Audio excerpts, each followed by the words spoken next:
અમદાવાદથી સમાચાર કેનાલમાં કાર ખાબકવા મુદ્દે સૌથી મોટો ખુલાસો પોલીસની પ્રાથમિક તપાસમાં મોટો ખુલાસો 6 થી 7 લોકોએ રીલ બનાવવા કાર ભાડે લીધી હતી 3500 રૂપિયામાં કાર ભાડે લીધી હતી અકસ્માત સર્જાયો ત્યારે સગીર કાર ચલાવતો હતો બે સગીરના મૃતદેહ મળ્યા ક્રિશની શોધખોળ ચાલુ છે એમ ડિવિઝન ટ્રાફિકના ગુનો દાખલ કરી લેવામાં આવ્યો છે તે બાદ તપાસ પણ ચાલુ થઈ ચૂકી છે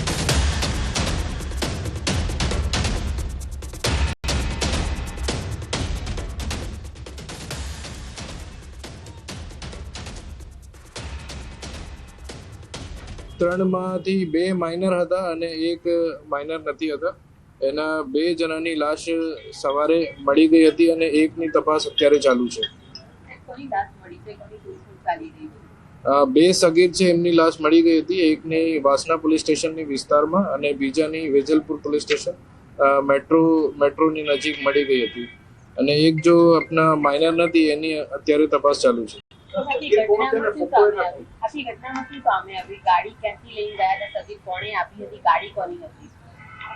छह सात जनो युवा अपना सगीर અને 19-20 વર્ષનો યુવા હતા એને ફોટો પડાવી અને રીલ બનાવવા માટે આ બ્લેક સ્કોર્પિયો ભાડે પર લીધેલી હતી હિમાલયન મોલ નજીક એક ટૂર એન્ડ ટ્રાવેલથી એમાંથી એને 3500 રૂપિયાની એક ગાડી 4-5 કલાક માટે લીધેલી હતી કેનાલની નજીકની જગ્યા છે અને ખાલી જગ્યા છે તો એક સારી જગ્યા છે કે એમાં ફોટો અને વિડીયો પડાવવા માટે એમનાથી એમને અગાઉ પણ કોઈ વિડીયો છે એની માહિતી મળી છે પણ વધુ તપાસમાં મળશે બીજા લોકો સાથે આવ્યા હતા એવું કંઈ જાણવા મળ્યું 6-7 લોકો હતા ઉપર અને બીજી માહિતી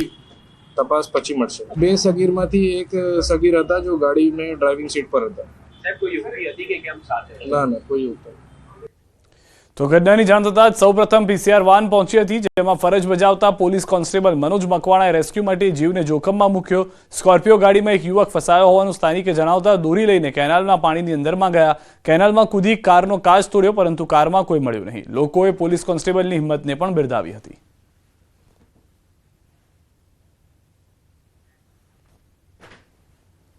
સ્કોર્પિયો ગાડી કેનાલની અંદર ગરકાવ હતી જેથી આજુબાજુના લોકો એવું કીધેલું કે બેમાં લોકો તણાઈ ગયેલા છે પણ કોઈ એક હજી ગાડીમાં હોય તેવી શંકા લાગે છે જેથી અમે તાત્કાલિક બાજુમાંથી રસીમાં મંગાવી અમારા પીઆઈ સાહેબને અને કંટ્રોલને જાણ કરી અમારા પીઆઈ સાહેબ તેમજ ડી સ્ટાફ ફોજદાર ગોયલ સાહેબને લોકો 5 જ મિનિટમાં ઘટના સ્થળે પોલીસ સ્ટાફ સાથે આવી ગયેલા અને અમે રસ્સો બાંધી કેનાલની અંદર પડેલા અને પબ્લિકના માણસોની મદદ લીધેલી ગાડી અંદર તપાસ કરતાં કોઈ મળી આવેલું નહીં અને ફાયર બ્રિગેડ ટીમ આવતા રસ્સાને બાંધીને ગાડીને બહાર કઢાવેલી અને આજુબાજુ શાસ્ત્રી બિલ લગીને તપાસ કરતા પોલીસ સ્ટાફે કોઈ તણાતું કેવું જણાવેલું નહોતું